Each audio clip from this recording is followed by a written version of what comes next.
बिहार के एक छोटे से गांव कटेसरपुर की गलियों में एक लड़का रहता था, सुरेश। उसका घर मिट्टी का था। छप्पर पर पुराने बोरे टांगे गए थे ताकि बारिश में कम टपके। घर में कुल 4 लोग, सुरेश, उसके माँ बाप और एक छोटी बहन रिंकी। सुरेश के पिता किशन महातो गांव के खेतों में मजदूरी करते थे। माँ गायत्री देवी कभी कभी गांव की महिलाओं के लिए चूड़ी बेचती थी। खाने के लिए कभी आलू सत्तू होता, कभी सिर्फ चावल में नमक। लेकिन सुरेश की आंखों में कुछ अलग था, एक सपना। मैं बड़ा आदमी बनूंगा, ऐसा कि लोग मेरे पिता को मजदूर नहीं बाबूजी कहें। पढ़ाई और पेट की लड़ाई। गांव में एक सरकारी स्कूल था जहां सुरेश 8वीं तक पढ़ा। उसके पास न जूते थे न ढंग का बस्ता, किताबें फटी हुई और यूनिफॉर्म मां की सिली हुई पुरानी साड़ी से बनी। गांव के कुछ लोग मजाक करते, अरे मजदूर का बेटा पढ़ लिख के क्या करेगा। पर एक दिन स्कूल में मास्टर जी ने पूछा, सपना क्या है तुम्हारा? सुरेश खड़ा हुआ, आंखों में चमक। मैं आईपीएस अफसर बनना चाहता हूं ताकि पुलिस नहीं डरे, जनता की सेवा करूं। मास्टर जो मुस्कुराए, बिल्कुल बन सकते हो अगर मेहनत नहीं छोड़ी। मजदूरी के साथ शिक्षा का संग्राम। 9वीं क्लास से पहले ही घर की हालत और खराब हो गई।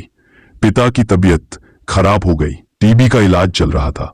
मां अब हर दिन चूड़ी बेचने जाती, लेकिन कमाई आधी भी नहीं थी। सुरेश ने फैसला किया, अब वो भी कमाएगा। सुबह अखबार बांटना, दोपहर में स्कूल, शाम को पास की दुकान पर झाड़ू पोंछा, रात में मां के पास बैठकर छोटी बहन को पढ़ाना। खुद की पढ़ाई के लिए सिर्फ 2 घंटे, लेकिन पूरी लगन के साथ। 10वीं बोर्ड और गांव की गर्व। सुरेश ने 10वीं बोर्ड में 91% अंक लाकर पूरे गांव को चौंका दिया। सरपंच खुद घर आए और बोले, बेटा तू तो नाम रोशन करेगा, चल शहर में पढ़। लेकिन शहर में पढ़ाई का खर्चा, किराया, किताबें।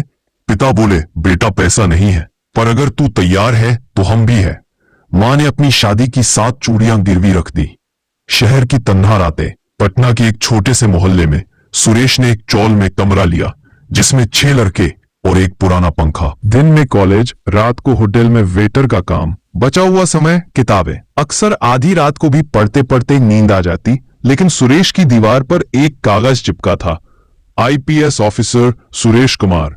ईयर तौनता तौन वो हर साल बदलता, जब तक सच ना हो जाए। पहला झटके कॉलेज के बाद सुरेश ने यूपीएससी की तैयारी शुरू की। कोचिंग नहीं थी तो यूट्यूब, ऑनलाइन पीडीएफ और पुराने नोट से पढ़ता।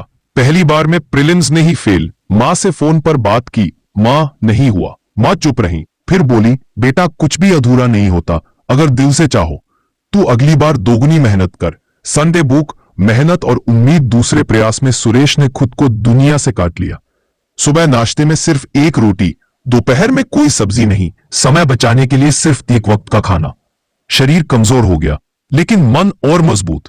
दूसरा प्रयास, पास लेकिन अधूरा। प्रीलिम्स और मेंस दोनों पास, लेकिन इंटरव्यू में रह गया। बहन ने फोन किया, भैया तुम हमारे हीरो हो।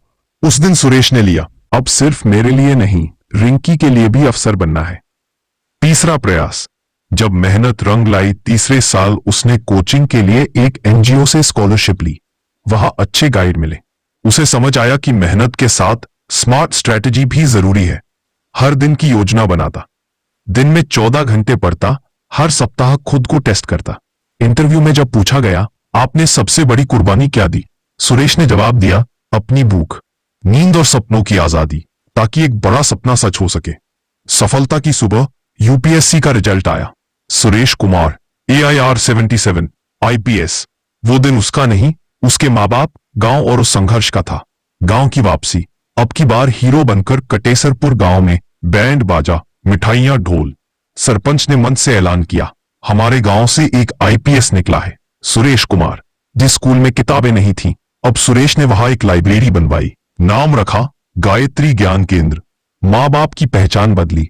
जहां ली पहले मां को चूड़ी वाली का, पिता को अब कोई मजदूर नहीं कहता, अब वो बाबूजी कहलाते हैं। कहानी का सार, आपके लिए सीख। सुरेश की कहानी ये नहीं बताती कि वो किस्मत वाला था, वो बताती है उसने अपनी किस्मत खुद बनाई। मेहनत ने उसकी किस्मत बदली, और वही मेहनत किसी की भी किस्मत बदल सकती है। आज क्या तैयार हैं? इस कहानी को पढ़कर सोचिए, क्या आप अपने सपनों के लिए इतना संघर्ष कर सकते हैं? अगर हां, तो आज से शुरुआत करें, क्योंकि अगर सुरेश बन सकता है आईपीएस, तो आप क्यों नहीं?